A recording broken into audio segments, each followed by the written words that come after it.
Olá, meus colegas servidores públicos, tudo bem? Eu sou a Renata Ferretti e esse é o canal Gestão Pública Estratégica.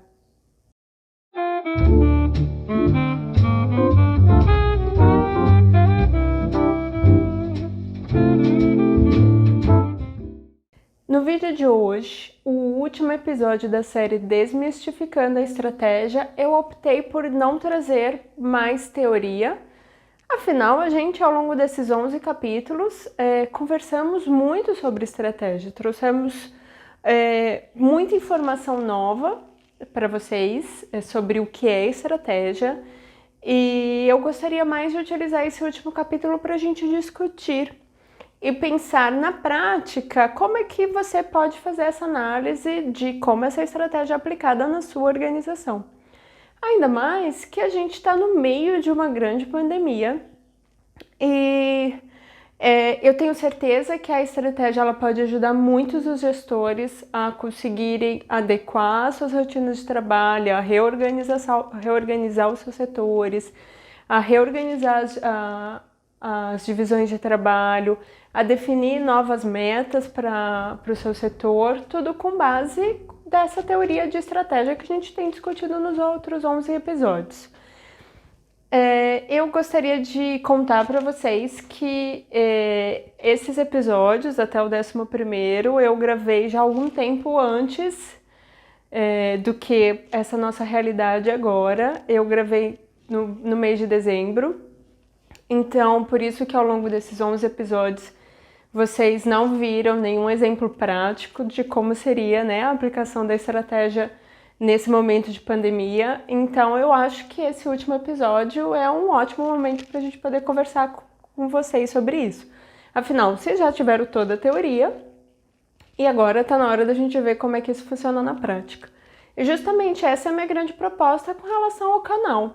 Tentar simplificar toda a teoria que esteja relacionada com a estratégia e mostrar para os gestores públicos como é que isso é possível aplicar na nossa realidade da administração pública brasileira. Só para a gente fazer uma pequena revisão de tudo que a gente viu, a gente começou essa série desmistificando alguns conceitos que pairam sobre o que é a administração estratégica, que normalmente as pessoas, quando pensavam em estratégia, sempre pensavam que ou os altos gestores de uma organização é que faziam estratégia, e também tinha o conceito equivocado de que estratégia era o planejamento estratégico. Então, logo no primeiro episódio, a gente conversou sobre isso para ver se tirava um pouco o receio de pensar em estratégica, porque achava que não era muito para nós, né? Não, isso não é para mim, isso é para os altos gestores. Então, o primeiro episódio foi justamente trazendo essa ideia de tirar fora, esquecer esses conceitos errados para a gente poder então estar abertos para os novos conceitos do que é estratégia.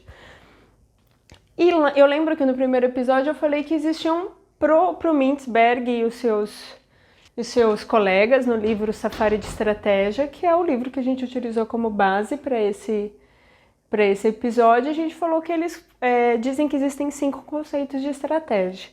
E não sei se você percebeu, mas eu só contei 4 conceitos, eu não contei um. Porque, vamos lá, quais são os 4 conceitos que a gente apresentou? Falou que a estratégia é como planos. Lembra? Segundo episódio. Também falamos que estratégia é como padrões de comportamentos coeso, que também está no segundo episódio. Falamos de que estratégia são as estratégias deliberadas, são aquelas estratégias que a gente consegue planejar com uma certa antecedência, tem todo um controle durante o seu processo de implementação e então ela é realizada. Essas são as estratégias deliberadas. E o quarto conceito de estratégia está relacionado com as estratégias emergentes, que eu acredito que, junto com os padrões, a estratégia emergente é a grande novidade para a maior parte dos gestores públicos no Brasil, né? Vamos pensar aqui na nossa realidade. E essa estratégia emergente é aquela que você não pensou, não planejou, não pensava que podia existir, de repente veio uma oportunidade e essa oportunidade foi percebida pelo gestor que adotou ela como estratégia e ela vai gerar resultados no futuro. Então, você viu, nós vimos ao longo de toda a série 4 modelos de estratégia, 4 conceitos de estratégia e como isso é aplicado na prática. O último conceito de estratégia tem mais a ver com a estratégia como um posicionamento. E esse conceito de estratégia ele é muito aplicado para as empresas da administração privada, porque tem muito a ver com como elas estão posicionadas no mercado e como elas são vistas pelos seus clientes. Então, para nós, aqui na administração pública, acaba não valendo, não sendo tão interessante, por isso que eu acabei não abordando ao longo dos episódios. O que eu gostaria de reforçar para vocês é assim, toda a série ela foi baseada no livro Safari de Estratégia, do Mintzberg e outros seus 2 colegas. E o que eu fiz justamente foi ler o livro, interpretar o livro e pegar aqueles itens do livro que eu entendia como sendo interessantes para a administração pública brasileira. Afinal, né, esse é o canal voltado para a administração pública brasileira, que é muito diferente da administração privada. E então eu peguei aqueles conceitos que eu achava que eram interessantes para a gente aplicar, que são passíveis de serem aplicados na administração pública, e trouxe exemplos para poder mostrar para vocês como é que essa parte da teoria está vinculada com a prática. E como muitas vezes a gente já aplica a administração estratégica, mas a gente não tem nem ideia de que está fazendo estratégia. Então, cada um desses episódios eu abordei um tópico específico daquilo que eu entendi aqui no livro estava relacionado com a nossa realidade e trouxe exemplos práticos para que você pudesse entender como é que isso funciona, né, na prática da administração. Então, nós vimos 4 conceitos da administração estratégica, do que é estratégia, e então eu comecei a trazer os pontos de vista de alguns grupos de pesquisadores.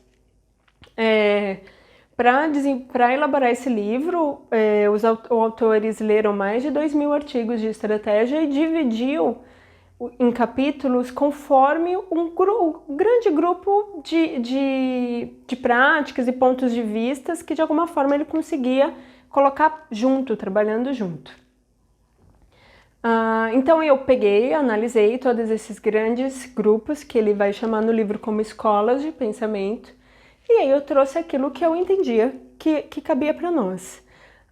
Então a gente começou falando sobre o planejamento estratégico para poder desconstruir essa ideia, né, de estratégia, planejamento estratégico. Então a gente trabalhou o mito do planejamento estratégico e como na maioria das vezes ele é uma armadilha para as organizações. E aí a gente foi trabalhando alguns outros pontos importantes desses grupos de pesquisadores de acordo com o ponto de vista deles. Então a gente falou sobre o empreendedorismo na estratégia, e isso está muito relacionado com o nosso modelo de estratégia da administração pública brasileira. Nós falamos sobre as estratégias coletivas, que dentro desse conceito de organizações profissionais, nós temos muitos órgãos públicos no Brasil que de fato estão muito próximos desse conceito de organizações profissionais e a estratégia coletiva. E o legal é que a maior parte dos gestores, dos servidores públicos, nem tem ideia de que eles fazem estratégia, e eles fazem em todos os momentos da sua vida profissional. A gente também falou sobre a parte de política, como é que a política influencia na estratégia, e que é uma realidade muito próxima, né? É um conceito muito próximo da nossa realidade. A gente também falou sobre como essas estratégias se formam dentro da organização. Lembra que a estratégia deliberada é como um tomate, a estratégia emergente é como uma erva daninha, e aí, então a gente trabalhou esses 2 conceitos e como isso acontece dentro da organização. A gente falou sobre como é que a estratégia proporciona o aprendizado organizacional, e aquela ideia de que quanto mais a gente age, coloca em prática, mais a gente vai tendo testes, vai tendo feedbacks positivos ou negativos, e aí a gente vai percebendo o que funciona e o que não funciona, e isso vai gerando aprendizado. Tanto o aprendizado para o que funcionou e foi bom, como o aprendizado que não funcionou, e a gente percebeu que isso não serve para nós. Então, tudo isso está relacionado com o processo de aprendizagem e a estratégia. A gente também falou sobre a cultura organizacional, o quanto, de alguma forma, a cultura impacta na estratégia, ou como se faz estratégia, ou no sucesso das estratégias que a organização pretende implementar. E no último episódio a gente falou sobre as mudanças organizacionais e como está muito relacionada a ideia das estratégias emergentes e deliberadas que funcionam juntas e ditam o ritmo das mudanças organizacionais, né? A gente falou que as organizações têm grandes ciclos de vida. E hoje, no nosso último episódio, a ideia é tentar pensar, né, agora na nossa realidade, pensando que a pandemia está acontecendo e está mudando tanto as dinâmicas de trabalho, mudou incrivelmente as dinâmicas de trabalho nos órgãos públicos brasileiros. Os gestores precisaram rapidamente se adequar e criar novas formas de trabalho e mudar alguns processos de trabalho que antes era de um jeito da forma presencial e precisaram ser adequados para o modo digital. Como é que a estratégia de fato ela acaba sendo aplicada nesse contexto?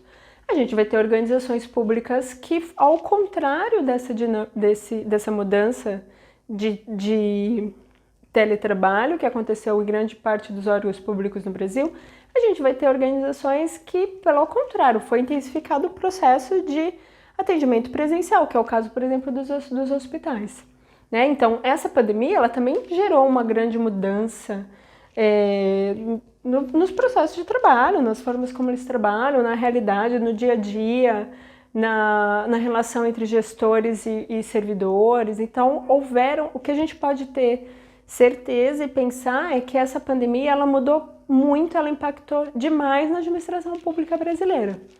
E a ideia é, ao longo desses 11 episódios, você teve acesso a muito conteúdo do que é estratégia. A gente está falando de quase 3 horas de informação do que é estratégia. E eu tenho certeza que você está muito preparado agora para tentar colocar grande parte desse conhecimento em prática. E esse é o momento adequado, né? A gente está numa situação crítica e quanto mais preparado o gestor tiver, melhor serão os resultados para a sociedade.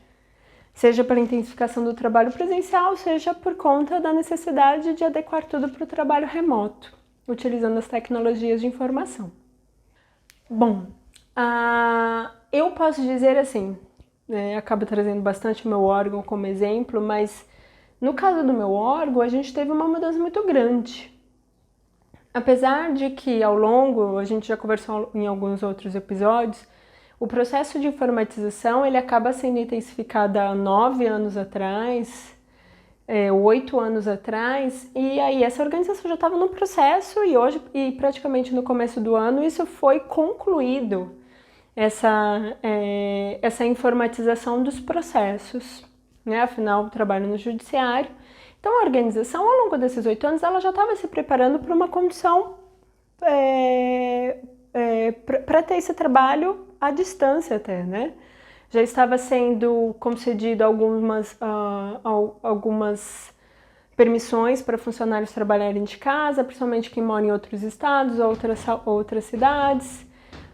Os gestores já estavam se acostumando com essa realidade de ter funcionários trabalhando à distância, então já tinham criado, como eu posso dizer, dinâmicas de controle e gerenciamento desses servidores que estavam à distância. Muitas áreas da Justiça do Trabalho em si já adotavam o trabalho em casa por 1, 2, alguns dias na semana. Então, essa cultura da informatização, ela de alguma forma, ela já estava sendo adotada na organização nos processos de trabalho. Não estou falando só, né, que o sistema permitia, o sistema acomodava todos os processos lá de forma eletrônica, mas sim as formas de trabalho, as relações de trabalho entre as pessoas, entre os gestores, entre os servidores, ao longo dos anos já tinham mudado. Isso fez com que facilitasse bastante essa situação de trabalho remoto que foi imposto por conta da pandemia.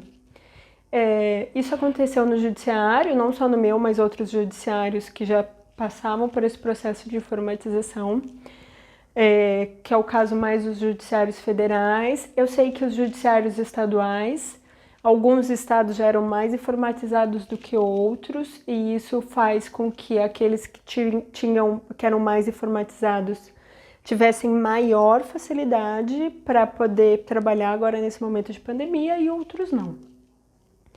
Isso não significa que na hora que aconteceu que a pandemia de fato começa a vir para o Brasil, não foi um grande desafio para os gestores. Pelo contrário, foi um grande desafio. Porque a informatização ela já existia, mas existia uma falsa sensação de que alguns gestores podiam não aceitá-la. Né? Ah, tudo bem, o processo eletrônico eu não tenho mais o que fazer, mas sou eu que decido se o meu funcionário está trabalhando à distância ou está trabalhando presencialmente. Então, por conta dessa falsa ideia de que esses gestores tinham controle, acabou sendo bem difícil pensar que agora tudo seria eletrônico de um dia para o outro, e a partir de amanhã você não pode mais vir trabalhar. Então, havia um grande desafio, mesmo aqueles que já estavam caminhando muito bem para esse processo de informatização. Da mesma forma, como a gente não tinha impedimento de ir presencialmente trabalhar, algumas atividades ainda eram impostas para que fossem realizadas de forma presencial. E aí, por mais que haviam já tecnologias que traziam possibilidades, o gestor também achava que ele poderia optar, não, eu quero ou não quero. No caso do judiciário, você tinha a situação das audiências. Já havia a possibilidade de fazer audiência virtual, e isso já existe há muitos anos, que eu me lembro. Pelo menos há 10 anos tem órgãos do judiciário que já adotavam as audiências virtuais. Posso dizer com certeza porque eu trabalhei alguns anos atrás, na época da presidência, e a gente já tinha ido ver o modelo do TJ de São Paulo que fazia essas audiências criminais à distância. Então já existia essa tecnologia, mas eu posso dizer pelo meu órgão que ainda existiam juízes que eram muito resistentes a esse processo. E aí veio a pandemia e forçou aqueles gestores, né? No caso, os juízes a gente já aprendeu que o judiciário é uma organização profissional e os juízes é quem fazem a estratégia. Então, o que aconteceu foi que essa pandemia, ela meio que forçou mesmo aqueles mais resistentes a entrar no processo. É fácil? Não. Todos já entraram? Não. A gente está no processo, a gente está falando de 3 meses, né, desde a pandemia, 2 meses, então ainda é um processo e esses juízes ainda estão se acostumando. Alguns pegaram super rápido. O que eu posso dizer que é importante você entender? Vamos pensar. Aqui a gente está falando de vários conceitos, tá? Só esse primeiro papo que a gente está tendo agora. A gente está falando, por exemplo, que existiu uma estratégia deliberada, que é o processo de informatização que a organização adotou nos últimos anos. Então, o processo de informatização, ele estava sendo controlado pela organização. Isso significa que foi 100% do jeito que a organização queria, como ela planejou? Não. Mas esse processo, que já durou 8, 9, 10 anos, ele estava de alguma forma sendo gerenciado pela organização, então ele tinha um pouco de controle. No começo do processo, quase nenhum, até veio como uma estratégia emergente, mas para o final, a gente está falando 1, 2 anos atrás, era completamente controlado por essa organização. Então a gente já estava falando tanto de uma estratégia deliberada quanto emergente. A gente também tem já aí dentro desse processo que, pensando hoje, qual que é o comportamento coeso dessa organização que eu trabalho? Ela já é uma organização que tem um comportamento muito mais voltado para a informatização. Por quê? Nós estávamos no final desse processo de informatização. Então, nossa dinâmica de trabalho, nosso comportamento já era muito mais favorável ao processo de informatização do que não. Então, esse já fazia parte do nosso padrão de comportamento, tá? Lembra que a gente falou? Estratégias são planos e padrões? Então, a gente já está fazendo essa segunda análise. Isso significa que essa estratégia era que essa organização era completamente informatizada e não haviam resistências e não tinha nada com o que mudar agora que a gente teve o processo, a situação da pandemia? Não. Significa o quê? Que a gente ainda tinha agentes dentro dessa organização que resistiam a atuar de forma 100% eletrônica. Por quê? Não havia necessidade. Né? Dentro do grupo de gestores, dentro dessa organização, esses agentes políticos que são juízes que fazem a estratégia, são os grandes agentes políticos da organização, eles acreditavam que eles podiam escolher. se era eletrônico ou se era presencial. E aqueles mais resistentes queriam tudo presencial, tudo que era possível. Algumas coisas não foi possível segurar. Eu lembro, vou dizer pelo meu juiz, tá? Eu conheço meu juiz já há muitos anos, mesmo antes da gente começar a trabalhar nessa vara eletrônica, que a gente acabou indo se mudar e trabalhar juntos oficialmente nessa vara eletrônica em 2014. Eu lembro que quando ele me chamou para conversar, de que ele queria me chamar para trabalhar, isso foi 2013 mais ou menos. E aí eu falei, olha, doutor, eu certamente vou trabalhar com o senhor, mas eu só vou se for uma vara eletrônica, porque eu já tinha trabalhado em vara eletrônica em 2012. E achei muito legal. E ele já é um juiz que a tecnologia já não era muito com ele. E ele falava, nossa, mas vara eletrônica eu não vou de jeito nenhum. Eu gosto do papel. No final, que a gente conversando, eu mostrei para ele que naquele momento que ele precisava se titularizar, porque os juízes eles entram como substitutos, eles não têm ainda responsabilidade oficialmente sobre uma vara, e aí depois de um processo, dura alguns anos, eles são nomeados para atuar numa vara, então eles são titularizados. E aí, durante esse processo, a gente tinha novas varas eletrônicas abrindo de monte. Eu falei, doutor, se o senhor se candidatar para uma vara eletrônica, o senhor vai pegar rapidamente. E ele, não quero nem pensar. Eu falei, doutor, ainda perto da sua casa. Ai, nem pensar. Eu falei, então vamos fazer o seguinte, se candidata para a vara eletrônica e depois que o senhor virar titular, se o senhor quiser voltar para uma vara com processos físicos, nós voltamos. E foi o que aconteceu. Eu vou dizer que no dia que ele chegou no prédio, que ele foi titularizado, né? Então ele ganhou uma vara, que era completamente digital.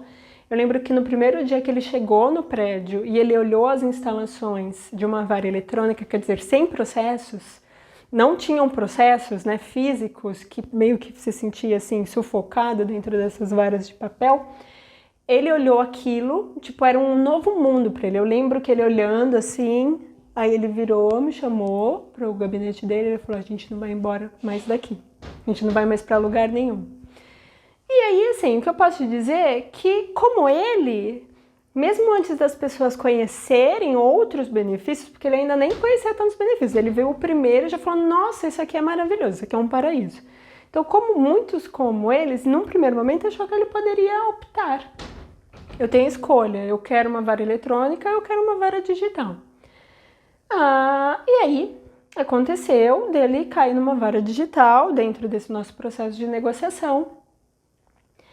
E aí ele viu um benefício, gostou. Aí nós fomos para audiência e ele olhava, como é que eu vou fazer uma audiência sem olhar o processo fisicamente? Falava, doutor, a gente vai gerar o PDF para o senhor vai conseguir ver e vai dar super certo e tal.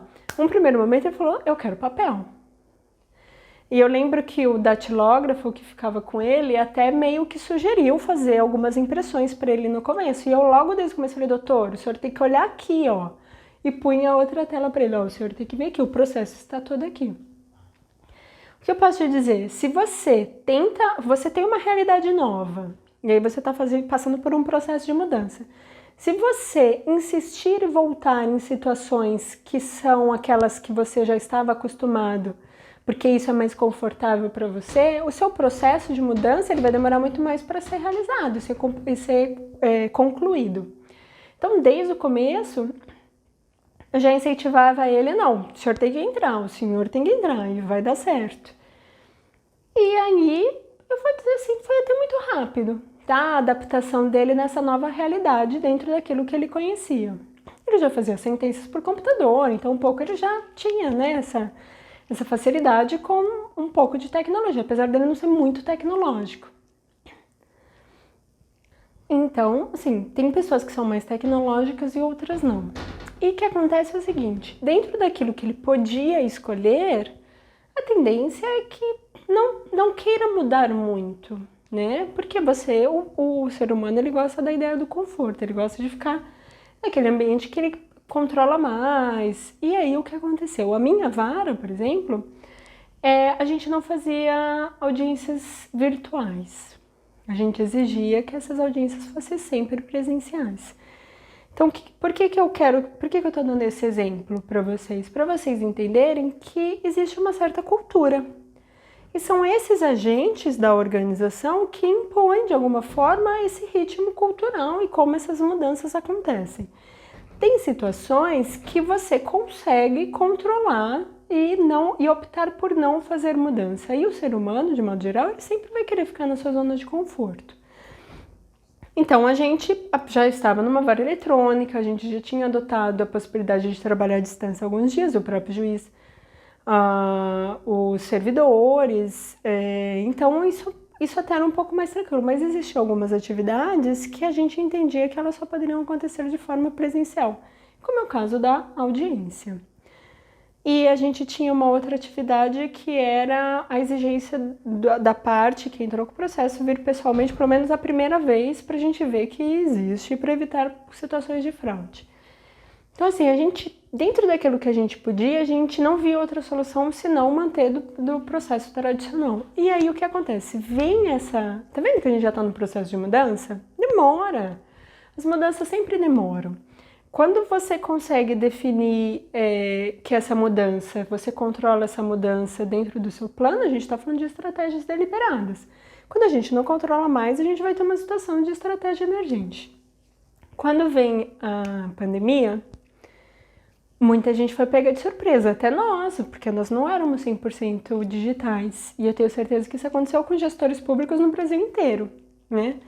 Eu sei que tem áreas ou locais do Brasil que essa pandemia ela começou mais cedo, ou melhor, as restrições à locomoção aconteceram mais cedo, outras mais tarde. Mas a verdade é que quando ela acontece, a gente pensou que poderia ser até um período mais curto. Então existe assim, quem precisou se adequar antes e depois, houve uma certa mudança dependendo da região do Brasil onde você está. Eu estou falando no caso de São Paulo, que essa necessidade de fazer o trabalho à distância, ela 100% para o meu órgão, por exemplo, aconteceu no meio de março. E aí no começo achou que talvez isso não demoraria tanto. E algumas atividades que a gente não fazia eletronicamente, como foram essas duas que eu já falei, acreditou que poderia esperar, que depois, espera um pouquinho, não vai acontecer e depois a gente vê, volta ao normal, a gente coloca em dia. Então vamos aproveitar e colocar em dia as outras coisas que a gente consegue fazer eletronicamente e por algum motivo estavam paradas. E de fato foi ótimo. O primeiro mês, ótimo para colocar o trabalho em dia daquilo que a gente poderia fazer eletronicamente. Contudo, os trabalhos que a gente faz presencialmente, eles são tão ou mais importantes do que aqueles que a gente já fazia eletronicamente. E aí precisou haver uma adequação da forma como nós realizamos o trabalho. E aí o que acontece? Está vendo que não houve controle? Isso foi necessário? A situação exigiu que essa mudança acontecesse até de uma forma assim disruptiva, né? Precisa ser feita agora e tem que ser feito. E aí que o meu órgão como um todo começa de fato a reorganizar formas dessas audiências virtuais acontecerem de uma forma mais simples, mais acessível para todos e até meio que forçar, eu não vou dizer muito forçar, até porque como eu não estou muito de gestora, eu não estou acompanhando bem esse processo, mas começaram a haver alguns procedimentos, a definição de alguns procedimentos regulando essa forma de trabalho e meio que dando um incentivo para que os juízes entrassem. Não posso dizer que é 100%, porque provavelmente tem juízes que não, a gente chegou a conversar, o meu juiz estava de férias, a gente chegou a conversar se de fato ele entraria ou não para fazer essas audiências virtuais. Num primeiro momento a gente falou, nossa, ele não vai querer, e a nossa surpresa é que quando ele voltou de férias, ele foi super receptivo, falou, não, vamos tentar. E agora ele está aprendendo, mexendo no sistema, está adequando o seu laptop, seu notebook, para então conseguir instalar os sistemas, fazer alguns testes, para que a gente comece a fazer essas audiências eletrônicas o mais rápido possível. Então, assim, o que eu quero dizer? Tá vendo que a mudança, às vezes a gente controla, né? E aí que tem a ver com a estratégia ali deliberada. Aí aconteceu a pandemia, que ela meio que ela vai ser de fato um grande marco no modelo organizacional do mundo, né? Então na administração pública a gente vai ver como vai mudar, como aquelas organizações que não eram tanto informatizadas nesse momento, se achavam que não tinham tanta necessidade, agora vão perceber que elas precisam ser cada vez mais tecnológicas, né, informatizadas. Então, essa pandemia ela vem para mudar muito o modelo de trabalho, as organizações, as formas de trabalho nas organizações públicas brasileiras, certamente. Quem estava resistente agora vai precisar se adequar. E o que acontece? Os gestores acharam no primeiro momento que isso seria muito rápido. Tá vendo? Um ponto que me veio agora na cabeça. A gente já falou que a cultura ela pode ajudar a dificultar ou não o processo de mudança. E isso tem tudo a ver, cultura e estratégia tem tudo a ver, né? A cultura determina como você faz estratégia. Tá vendo que, de alguma forma, agora, a cultura organizacional, ela tá sendo até colocada um pouco de lado diante da situação da necessidade de mudança desse novo contexto que a gente está vivendo. Por que a cultura ainda passa a ser importante? Mesmo se fala, não, mas eu não tenho controle sobre essa pandemia. Porque é essa cultura que vai determinar as organizações que mais rapidamente vão se adequar a essa nova realidade e vão conseguir sair disso muito mais rápido. Quer dizer, a pandemia vai continuar, mas vão conseguir estar em sintonia de uma forma muito mais rápida e apresentarem resultados positivos já muito mais rápido do que aquelas organizações que tinham uma cultura que não eram tão voltadas para a tecnologia. Dentro de uma organização pode haver diferença entre setores que começou a pandemia e nem percebeu, que está super bem, fez uns ajustes muito pequenos, e outros setores, depois de quase 3 meses, que ainda está engatinhando nesse processo de trabalho remoto, por exemplo. Porque a gente já conversou, dentro de uma organização você vai ter unidades e essas unidades, cada uma delas acabam desenvolvendo uma certa cultura. Então, aquelas que já tinham uma cultura mais voltadas para a tecnologia vão aceitar ou já aceitaram isso de uma forma mais rápida, não tem o que fazer, bora, vamos fazer e apresentar bons resultados. E outras que não quiseram mudar. Ah, tá bom, eu preciso trabalhar de casa, mas algumas coisas eu não preciso fazer, porque daqui a pouco eu já estou voltando ao trabalho normal, à rotina normal. E aí não fez as adequações logo no começo, porque culturalmente ela já tem esse modelo, né, de esperar ou de ficar ainda preso àquilo que é normal, como a gente já falou. É a própria condição humana, na maioria das vezes, se manter nessa área de conforto. E aí, o que acontece? Vai passando o tempo e tá vendo que a gente não vai voltar, pelo menos não assim tão rápido ou 100% presencial como se imaginava. E aí os gestores começaram a tomar ações para se adequar a essa nova realidade de uma forma um pouco mais lenta. Conclusão, quando que os resultados começam a aparecer? Mais lentamente também. A gente está falando que a estratégia, de alguma forma, ela vai sempre pensar quais são os resultados que a gente está oferecendo para a sociedade, para a organização, para o dono, qualquer situação. A organização que está demorando para se adequar, ela vai começar a apresentar resultados positivos mais tarde do que aquelas que já tinham uma cultura mais voltada para esse processo de tecnologia, pensando que a nossa realidade hoje é essa, né?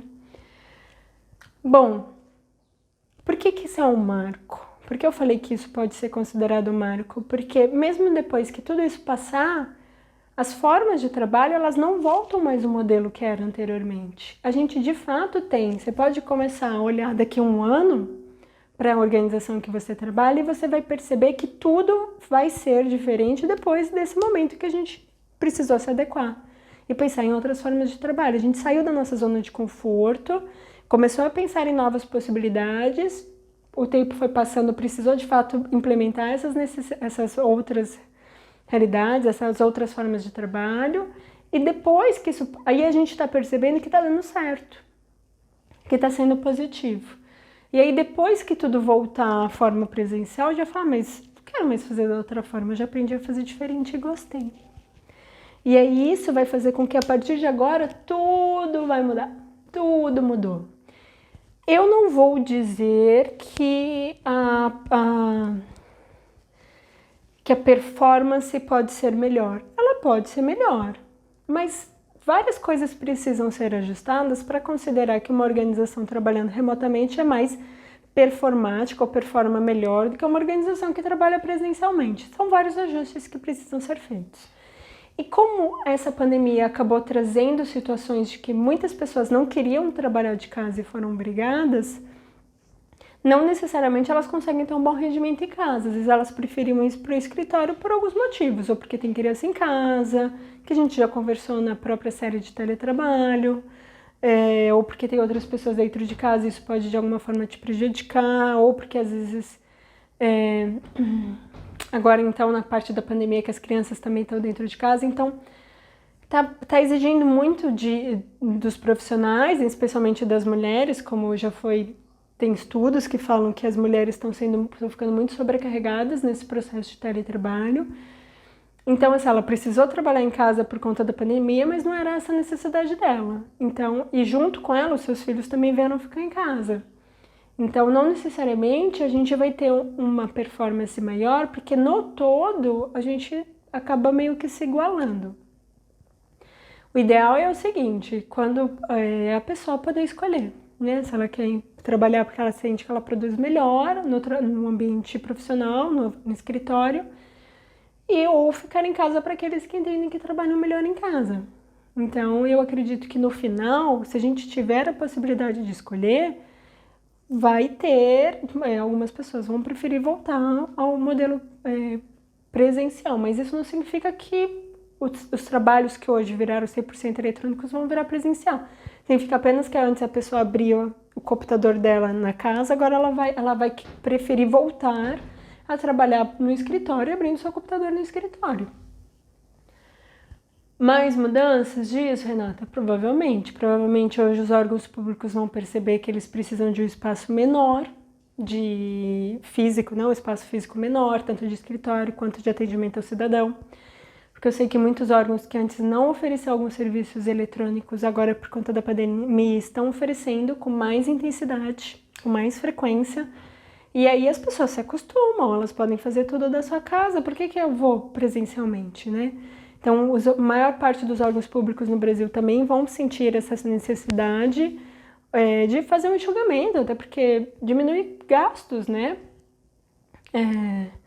Então, eu acredito que a maior parte das organizações, depois disso, vai repensar se essa estrutura física que ela tem para comportar os seus funcionários, seus servidores trabalhando, mais o atendimento ao público, talvez não tenha necessidade de ser tão grande, e aí faça um enxugamento. Então, é bem provável que muitas mudanças aconteçam. Não posso dizer também que haveria situações de que algumas organizações deixariam de existir ou não. No caso da administração pública, não, mas no caso da administração privada, sim. Tem muitas organizações que meio que vão perder o motivo de ser.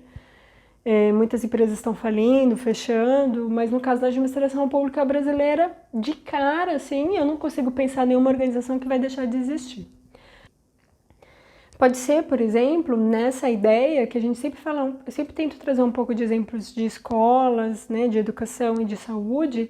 Provavelmente as escolas agora, elas sofreram um grande baque, né, as escolas públicas, universidades talvez nem tanto, mas principalmente escolas públicas, porque ela por mais que muitas delas tinham já adotado algumas tecnologias na sala de aula, as aulas não eram totalmente eletrônicas, principalmente para crianças menores. E aí as crianças precisaram ficar em casa. Pode ser que quando as aulas retornem presencialmente, eles tentam manter aquele mesmo modelo. Agora pode ser que organizações que entendam que encontraram uma boa solução, pode ser que algumas escolas optem por uma ou outra aula online. Mas a gente tem uma realidade brasileira, do estudante brasileiro de uma escola pública, que a gente tem ouvido bastante que muitos deles não têm acesso à internet. Então, quando esse acesso à internet de fato for facilitado para os estudantes de escolas públicas no Brasil como um todo, aí eu posso dizer de fato que as escolas estaduais, municipais, em todo o Brasil vão poder se adequar a essa nova realidade. Porque o que está acontecendo agora é que a maior parte dos alunos da escola pública, principalmente em algumas áreas do Brasil, não tem condições de manterem suas aulas. Então, com relação à educação pública no Brasil, é difícil pensar, né? Eu acho que talvez muitas coisas, quando logo que puder voltar ao normal, voltem ao normal. Universidades, já eu sei que existe uma certa facilidade maior para o estudante de uma universidade pública ter o acesso à internet. Na maioria das vezes ele já está acostumado a ter algumas aulas online. Então já não está tão difícil de pensar que depois da pandemia vai ser mais online do que presencial. Um dos pontos muito interessantes também de pensar, que a gente já falou ao longo dessa série, que tem a ver com o espírito empreendedor do gestor público. E dessas competências importantes do gestor público, pensarmos em um gestor público empreendedor, tem muito a ver com a ideia de pensar novas formas de trabalho e ser aberto à inovação de uma forma assim, mais ampla até. E tá vendo como esse processo de pandemia ele acabou favorecendo muitos gestores públicos que têm essas competências desenvolvidas do que outros gestores públicos que tinham uma cultura um pouco mais tradicional, do gestor público de bater carimbo, nem sei mais se tem esse, né? Mas o gestor público que tem um espírito empreendedor, quando vem essa condição da pandemia, ele vem até como uma forma de desafio, né? Às vezes é a grande oportunidade que eles têm de criar novas formas de trabalho que às vezes a cultura emperrava, né? Não deixava fazer essas mudanças. Então pensa, se você é um gestor público que tem mais as características de empreendedor, se você não assistiu ainda esse vídeo, volta no episódio que fala sobre empreendedorismo e estratégia. Se você se identificar, eu tenho certeza que você vai ver que, depois conversando com seus colegas, como talvez tenha sido mais fácil para você do que com outro que não tem tanto essas competências, essas características. Até se você puder, deixa aqui um comentário, né, embaixo do vídeo falando, para mim foi mais fácil, para mim foi mais difícil. Eu acredito que foi mais fácil porque eu tenho mais essa característica de empreendedor interno ou não. Isso é muito legal para a gente poder meio que conhecendo, mapeando, né, dentro da visão do gestor público. O que eu gostaria que você entendesse é que esse é um canal para nós, servidores públicos, gestores públicos, poder compartilhar o nosso conhecimento. Não sou só eu que compartilho o meu conhecimento com vocês, é vocês que compartilham comigo. Vocês que compartilham com outros colegas, né? A gente acaba virando até uma grande rede, quem sabe. Então essa parte do empreendedorismo é muito interessante. Já que a gente está fazendo essa revisão, vamos pensar. Essa organização tem planejamento estratégico? Eles desenvolvem planejamento estratégico? A minha desenvolve.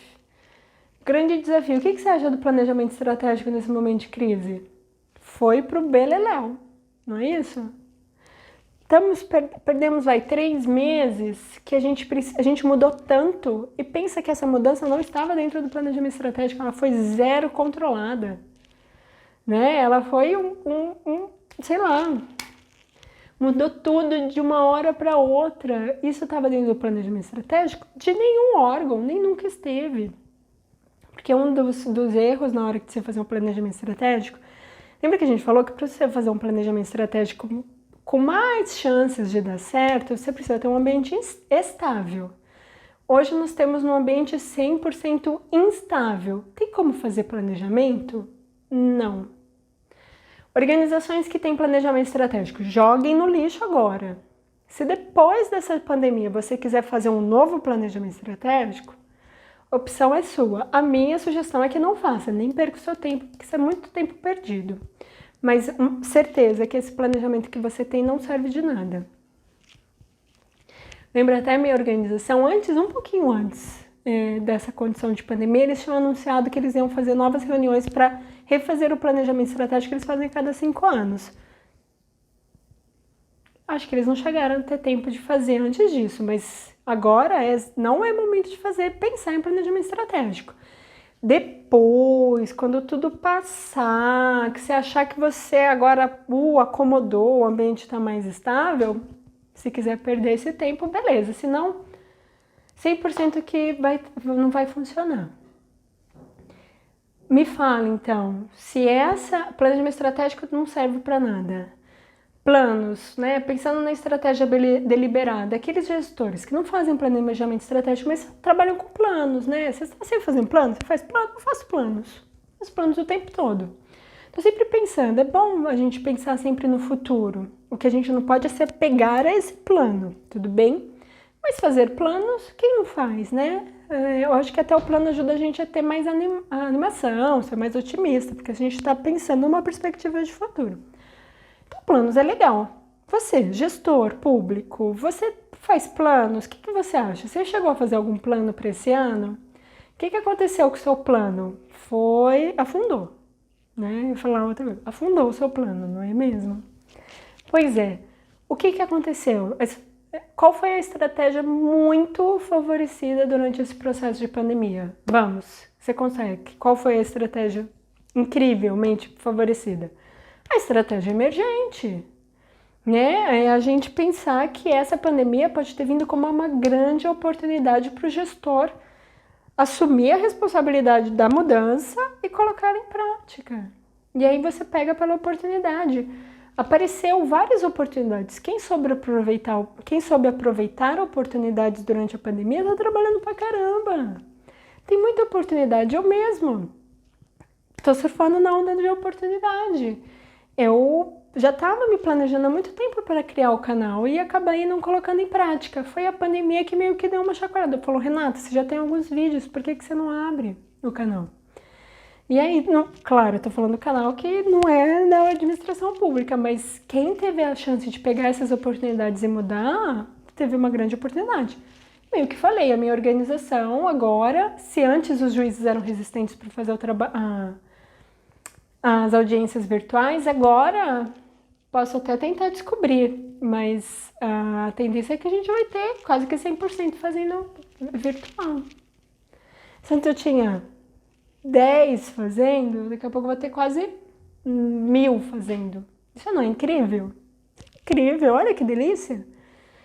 Né? Então, a estratégia emergente para aqueles gestores que estavam atentos, que assistiram todos os vídeos anteriores, já sabiam que era uma estratégia emergente, que ela vem das oportunidades, vão criando, nossa, tá adorando.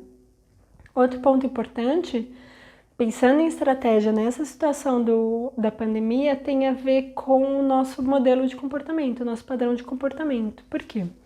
Isso eu acabei falando um pouquinho no último episódio do teletrabalho. Que não é o momento da gente fazer planos, e de fato não é, né? Não é o momento tanto da gente olhar para o futuro, mas sim pensar no presente e fazer essas adequações que são necessárias. É legal nesse momento pensar e tentar identificar o nosso padrão de comportamento. Né? O que nós somos bons para fazer? Né? O que a gente faz de bem, de bom até o momento? Quais são as nossas forças profissionais, né?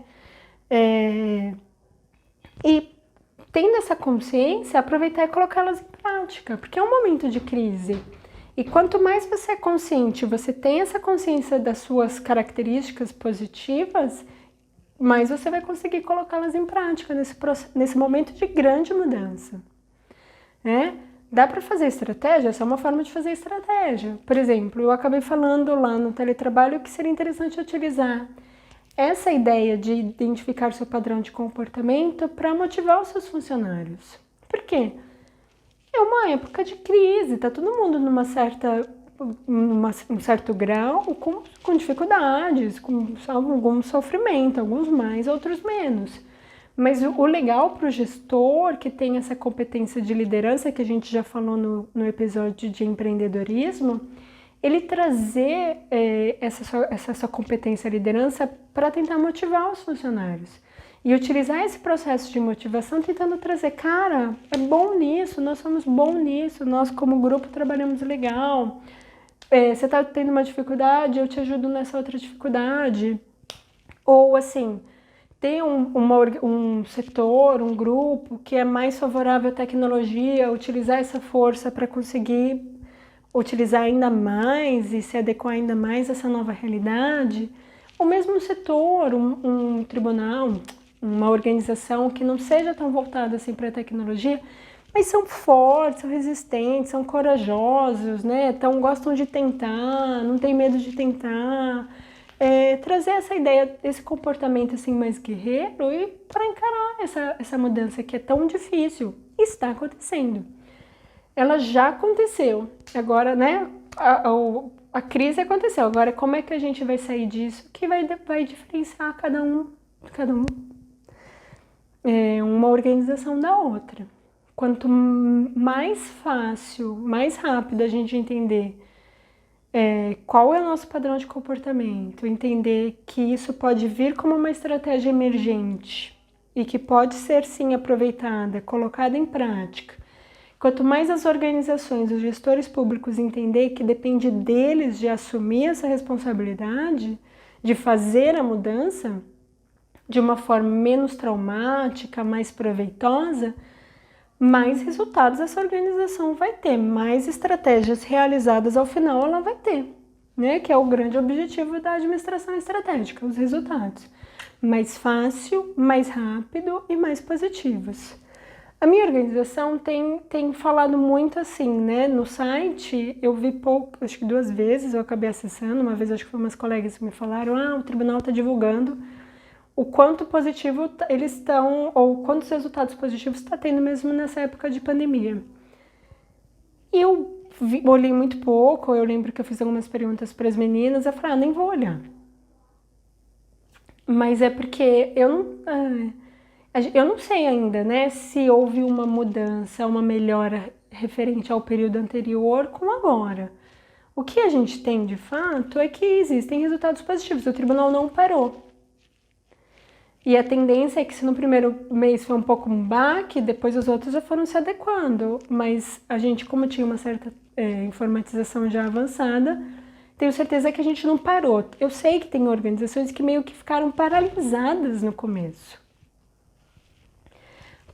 Entre uma organização que já estava um pouco preparada para o processo de informatização para uma que não estava, a que estava preparada, resultados melhores mais rápido. A que não estava vai demorar mais. Agora, se o gestor entendeu que isso é uma grande oportunidade, essa estratégia emergente pode ser utilizada, né? Essa oportunidade pode ser adotada como uma estratégia emergente, ser colocada em prática e controlada pelo gestor, resultados positivos não vai demorar para chegar, né? Então, isso que é o legal da estratégia. É isso que eu acredito ou espero que possa acontecer com vocês assistindo esses vídeos, né? E talvez muitos dos gestores assistiram todos esses vídeos e eu tenho certeza que muita gente deve ter pensado e falou assim, então eu faço estratégia. Não sabia que era estratégia, mas sabe que faz estratégia. Não é incrível? Eu tenho certeza que muitos de vocês fizeram. Aproveita e me fala se você fez. Por fim, e todo o processo de aprendizado, né, gente? Olha só quanto que a gente não está aprendendo nesse processo de mudança forçada, o quanto a pandemia não está ajudando a gente a mudar, a aprender mesmo, né? O processo de aprendizado é muito rico para quem quer aprender, né? Tem muita coisa nova acontecendo, a gente está tendo a oportunidade de testar, e aí o nosso aprendizado só tende a aumentar nessa época. Porque meio que a gente estava acostumado a não saber como era a mudança, porque quando a mudança acontecia era um pouco mais lenta, e agora a gente teve que aprender muita coisa na marra, né? Então o processo de aprendizado ele é incrível, porque, lembra, está relacionado com a estratégia emergente. Agora é o momento de estratégia emergente, não é? Então agora você pode ter certeza, gestor, o seu salto de aprendizado vai ser incrivelmente maior. E isso é positivo, então é sempre legal a gente pensar no que é positivo. Isso é muito positivo, né, gestor? É muito positivo. Tenho certeza que isso vai ser muito interessante. Eu sei, como a gente já falou, tem algumas organizações que estão trabalhando mais que dobrado nesse momento de pandemia, que está muito mais relacionado com, por exemplo, os hospitais públicos. Foi um grande desafio para os gestores no Brasil todo fazer algumas adequações para que o atendimento hospitalar fosse aumentado, né? Intensificado nesse período de pandemia. Houve muitas mudanças, teve algumas áreas do Brasil que foram mais eficientes do que outras, mas tudo isso é processo de gestão. Aqueles hospitais que já existiam precisaram fazer algumas adequações. Também, né, a mudança foi grande, diferente pensando numa organização que teve que virar toda tecnológica para um hospital que é presencial e de repente teve um aumento de número de procura intensificado, muito maior. No caso, para as pessoas com Covid, em compensação diminuiu a situação, por exemplo, de cirurgias eletivas, tratamentos de doenças crônicas. Então, essa situação foi necessário que o gestor fizesse adequações, certo? Então, tanto para construir novos hospitais de campanha, exigiu muito dos gestores públicos, tanto para os hospitais que já existem, para que eles tenham feito essa adequação para atender a nova necessidade da nova doença, e tentar, dentro do seu limite, manter um tratamento das doenças crônicas que já existiam, mas mesmo assim houve uma diminuição. Então, esses ajustes precisaram ser feitos por gestores públicos. O que eu posso dizer? Gestores mais preparados para a administração mesmo, né? Pensando em estratégia, que certamente foi mais fácil do que para outros. E o mais importante, no caso especificamente da área da saúde, a intensidade do trabalho, a quantidade do trabalho aumentou demais, a pressão aumentou demais. E o que acontece? Os profissionais de saúde, eles ficaram muito sobrecarregados. E é por isso que a estratégia ela pode ajudar, pensando que a gestão de pessoas é um dos pontos muito importantes para você fazer estratégia, né? A gente não tem resultados, a gente não tem serviço prestado se não tem pessoas trabalhando. E aí, nesse momento, o que eu posso dizer é assim, tem todo o processo de gestão e pensar em resultados que é atender as pessoas. O resultado do hospital é tratar as pessoas, né? Sim, mas é importante para o gestor público trabalhar essa parte de dar atenção nos seus profissionais de saúde que estão sobrecarregados. E tudo o que precisa ser feito para garantir que eles, os profissionais, estejam totalmente dedicados e motivados a desenvolverem o seu trabalho. Que esse é o momento mais importante, que a gente mais precisa de todos esses profissionais de saúde. Então é um grande desafio, eu sei que é um grande desafio, é que às vezes nesse momento de crise, essa demanda de serviço aumenta tanto, principalmente nessa área de saúde que é o que a gente está sofrendo hoje com a pandemia.